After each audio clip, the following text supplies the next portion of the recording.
Bismillahirrahmanirrahim. Assalamualaikum warahmatullahi wabarakatuh. Alhamdulillahilladzi hadana lihadza wa ma kunna linahtadiya laula an hadanallah. Asyhadu an la ilaha illallah wahdahu la syarikalah wa asyhadu anna sayyidana Muhammadan abduhu wa rasuluh. Subhanaka la nuhsi tsana'an 'alaika anta kama tsaita 'ala nafsik. Falakal hamdu hatta taradha wa lakal hamdu idza radita wa lakal hamdu ba'da ridha. Subhanaka la ilma lana illa ma 'allamtana innaka antal alimul hakim wa la haula wa la quwwata illa billahil aliyil azim. Hadirin rahimakumullah yang dimuliakan Allah, bersyukur kita kepada Allah di hari Jumat yang penuh berkah ini, di akhir daripada bulan Rajab. Kita insya Allah sama-sama merenungkan firman Allah Subhanahu wa Ta'ala dalam ayat yang ke-256. Temanya adalah tidak ada paksaan dalam memeluk agama Islam, karena memang segala dalil-dalilnya dan bukti-buktinya telah sangat nyata. Firman Allah Subhanahu wa Ta'ala, A'udzu billahi minasyaitonir rajim. Bismillahirrahmanirrahim. La ikraha fid din. Qad tabayyana ar-rusydu minal ghayy. Faman yakfur bit-taghuti wa yu'min billahi faqad istamsaka bil 'urwatil wuthqa la infisama laha. Wallahu sami'un 'alim. Tidak ada paksaan untuk memasuki agama Islam. Sesungguhnya telah jelas jalan yang benar dari jalan yang sesat. Karena itu barang siapa yang ingkar kepada taghut dan beriman kepada Allah, maka sesungguhnya ia telah berpegang pada buhul tali yang kuat yang tidak akan pernah lepas. Dan Allah Maha mendengar lagi Maha mengetahui.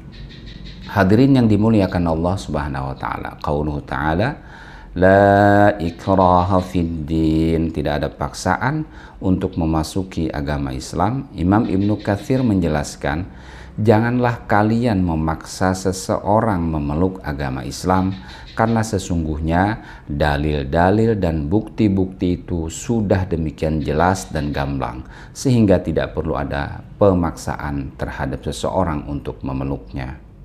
La ikraha fid dini qad tabayyana ar-rusydu minal ghayy. Imam Muhammad Ali As-Sabuni menjelaskan, ai la ijbara wa la ikraha li ahadin. Tidak ada paksaan, tidak ada penekanan bagi seorang pun ala dukhuli fi dinil Islam, untuk memasuki agama Islam ini. Faqad bana wadhal haqqu minal batil wal huda minal dhalal. Karena sesungguhnya telah tampak jelas yang benar, yang hak dan yang batil, dan jalan yang memberikan petunjuk dan jalan yang tersesat. Ada catatan penting pada kalimat la ikraha fid din, tidak ada paksaan dalam agama ini, adalah tidak ada paksaan dalam akidah. Tidak ada paksaan untuk memeluk agama yang begitu jelas ini kebenarannya. Namun hal itu tidak berlaku untuk syariat atau aturan-aturan yang ada di dalam agama Islam. Artinya, jika seseorang telah memilih suatu akidah Islam misalnya, maka di situ tidak berlaku lagi, tidak ada paksaan dalam melaksanakan syariat. Dia terikat dan terkait dengan aturan-aturan mainnya, berkewajiban melaksanakan segala perintahnya dan menjauhi segala larangannya.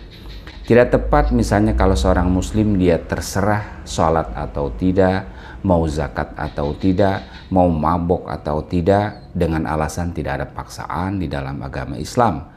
Ibarat seseorang yang sudah masuk dalam pesawat tertentu, tujuan Jakarta misalnya, kemudian ia sekendaknya melakukan berbagai perbuatan yang tidak sesuai dengan aturan pesawat menuju Jakarta, ini tidak tepat. Dia harus ikut dengan aturan ketika pesawat tersebut dia menuju Jakarta. Pilihannya itu adalah sebelum dia menentukan naik pesawat tersebut. Tidak ada paksaan apakah dia mau naik pesawat ke Jakarta, ke Semarang, Surabaya, dan lain sebagainya. Bahkan dalam hukum Islam, seseorang yang berzina misalnya tidak bisa dia mengatakan ini adalah hak saya. Tidak ada paksaan dalam Islam. Dalam sistem ukubat atau sistem sanksi di dalam Islam, dia wajib diberikan hukuman bisa berupa rajam atau cambuk agar masyarakat itu terjaga dengan baik.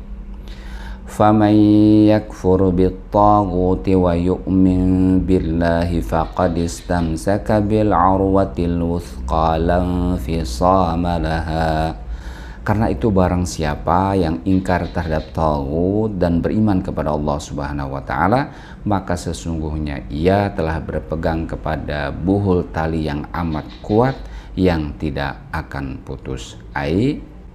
Man kafara bima ya'budu min ghairillah, siapa saja yang mengingkari sesembahan selain Allah, kasyaitani wal authan, seperti menyembah berhala dan setan, wa amana billahi tamassaka biddini bi aqwa sababin, dan dia beriman kepada Allah, maka sesungguhnya ia telah memegang pada agama ini dengan sekuat-kuat pegangan. Lam fisama laha ay la inqita'a laha wala wizara. Pegangan itu tidak akan terpotong dan tidak akan hilang. Hadirin rahimakumullah yang dimuliakan Allah, kalimat atau kata taghut terambil dari akar kata yang berarti melampaui batas. Biasanya digunakan untuk melampaui batas dalam persoalan-persoalan keburukan. Setan, dajjal, penyihir yang menetapkan hukum yang bertentangan dengan ilahi, tirani yang zalim, semuanya digelari dengan at-taghut. Ayat ini didahului dengan kalimat pengingkaran terhadap taghut, faman yakfur bit-taghut, kemudian diiringi dengan beriman kepada Allah, wa yu'min billahi. Dengan demikianlah suatu kalimat pengukuhan yang diawali dengan menyingkirkan keburukan yang lebih dahulu daripada menghiasi diri dengan keindahan, seperti kalimat la ilaha illallah, tiada Tuhan selain Allah. Kata arwah itu diterjemahkan dengan kata buhul atau tali. Pada awalnya dimaknai seperti tangan memegang tali yang digunakan untuk menimba air dari sumur. Ini memberikan kesan bahwa yang berpegang dengan gantungan itu bagaikan ia menurunkan timba untuk mendapatkan air kebaikan kehidupan. Dengan memegang Islam, dengan memegang buhul yang kuat, dengan memegang akidah Islam yang kuat, maka dia akan mendapatkan kebaikan-kebaikan kehidupan. Wallahu sami'un alim, dan Allah maha mendengar lagi maha mengetahui. Allahu sami'un li aqwali ibadih wa alimun bi af'alihim. Allah Subhanahu wa taala mendengar perkataan hamba-hambanya dan mengetahui perbuatan-perbuatan mereka. Hadirin yang dirahmati Allah Subhanahu wa taala. Demikianlah firman Allah suratul Baqarah ayat yang ke-256. Ayat ini merupakan perumpamaan keadaan orang yang beriman kepada Allah. Islam Allah Subhanahu wa taala tidak pernah memaksa seseorang mau beriman atau kafir kepadanya, kepada agama ini. Akal pikiranlah yang menjadi penentu. Silahkan ia berpikir tentang al-kaun wal insan wal haya, alam semesta, manusia dan kehidupan. Jika ia jujur, maka teramat jelas pasti ia akan menemukan fitrahnya fid dinil Islam, dalam agama Islam. Dengan metode berpikir dalam menempuh keimanan seperti ini, thoriqul iman seperti ini, insya Allah akan didapatkan suatu keimanan yang kokoh dan produktif. Artinya keimanan yang berbuah pada ketaatan kepada aturan main, ketaatan kepada syariat agama ini, bukan iman yang sifatnya dogmatis tanpa menggunakan akal pikiran dengan jernih.